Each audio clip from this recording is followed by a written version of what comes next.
ചാനലിലേക്ക് എല്ലാവർക്കും സ്വാഗതം. ഇന്ന് ഉണ്ടാക്കാൻ പോകുന്നത് പഴവും മിൽക്കും ഉപയോഗിച്ചിട്ടുള്ള കായ്പോളയാണ്. ഇത് ഇഫ്താറിനൊക്കെ കഴിക്കാൻ പറ്റിയ നല്ല പലഹാരമാണ്. ആവശ്യമായ സാധനങ്ങൾ: 2 പഴം, 4 മുട്ട, 1/4 കപ്പ് പഞ്ചസാര, 1/4 കപ്പ് പാൽ, കാഷ്യൂ, മുന്തിരി, നെയ്യ്, ഏലക്ക പൊടിച്ചത് ഇവയെല്ലാമാണ് ആവശ്യമായ സാധനങ്ങൾ. പഴം ചെറുതായി മുറിക്കുക.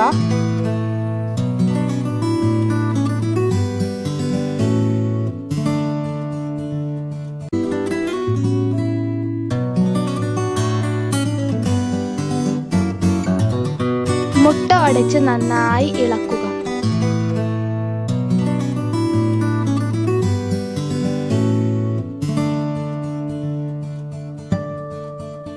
അതിനുശേഷം പഞ്ചസാരയും പാലും ചേർക്കുക. ഒരു നുള്ള് ഏലക്കപ്പൊടി ചേർക്കുക.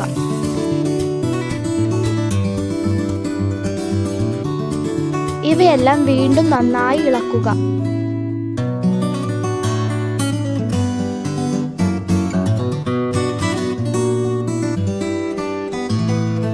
നെയ്യിൽ വഴറ്റിയ പഴം നന്നായി മിക്സ് ചെയ്യുക. നെയ്യ് ഒഴിച്ച ചൂടായ പാനിലേക്ക് ഈ ബാറ്റർ ഒഴിക്കുക. ചെറിയ ഫ്ലെയിം ആക്കി അടച്ചു വെക്കുക.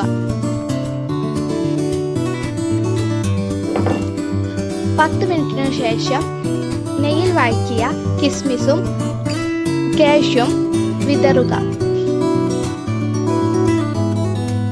ഇങ്ങനെ 20 മിനിറ്റ് ചെറിയ ഫ്ലെയിമിൽ വെക്കുക.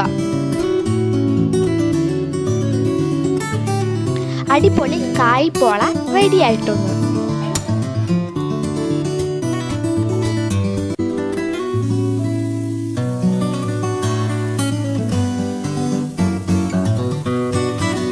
നിങ്ങൾ എന്തായാലും വീട്ടിൽ ട്രൈ ചെയ്ത് നോക്കണേ. നിങ്ങൾക്ക് ഈ വീഡിയോ ഇഷ്ടമായെങ്കിൽ ലൈക്ക്, ഷെയർ, കമന്റ്, സബ്സ്ക്രൈബ്.